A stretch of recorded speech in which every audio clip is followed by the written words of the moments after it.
আগামী 10 মার্চ প্রাথমিকভাবে family card কর্মসূচি চালু করতে যাচ্ছে সরকার। প্রথম পর্যায়ে 14টি উপজেলার প্রতিটিতে একটি করে ইউনিয়নে এ কার্ড বিতরণ করা হবে। 24 ফেব্রুয়ারি মঙ্গলবার সচিবালয়ে প্রধানমন্ত্রীর সভাপতিত্বে অনুষ্ঠিত সভা শেষে বিষয়টি সাংবাদিকদের জানান সমাজ কল্যাণমন্ত্রী আবু জাফর মোহাম্মদ জাহিদ হোসেন। সরকার জানায়, নির্দিষ্ট কিছু শ্রেণীকে এ কর্মসূচির বাইরে রেখে ফ্যামিলি কার্ড নীতিমালা চূড়ান্ত করা হয়েছে। নীতিমালা অনুযায়ী যেসব ক্ষেত্রে কার্ড পাওয়া যাবে না সেগুলো হলো: 1. পরিবারের কোনো সদস্য সরকারি পেনশনভোগী হলে, 2. বাসায় এসি ব্যবহার করা হলে, 3. ব্যক্তিগত গাড়ি বা বিলাসবহুল সম্পদের মালিকানা থাকলে, 4. পরিবারের কোনো সদস্য সরকারি চাকরিতে কর্মরত থাকলে, 5. বাণিজ্যিক লাইসেন্স থাকলে, 6. বড় ধরনের ব্যবসার মালিক হলে।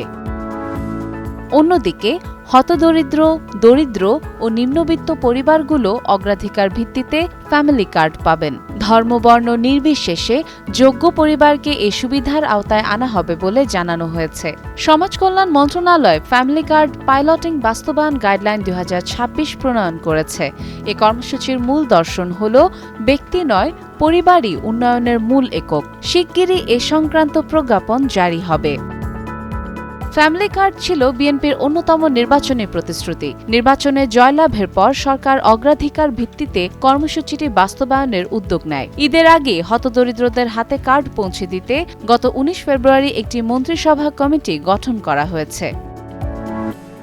সাদিয়া ইসলাম, টাইমস টুডে।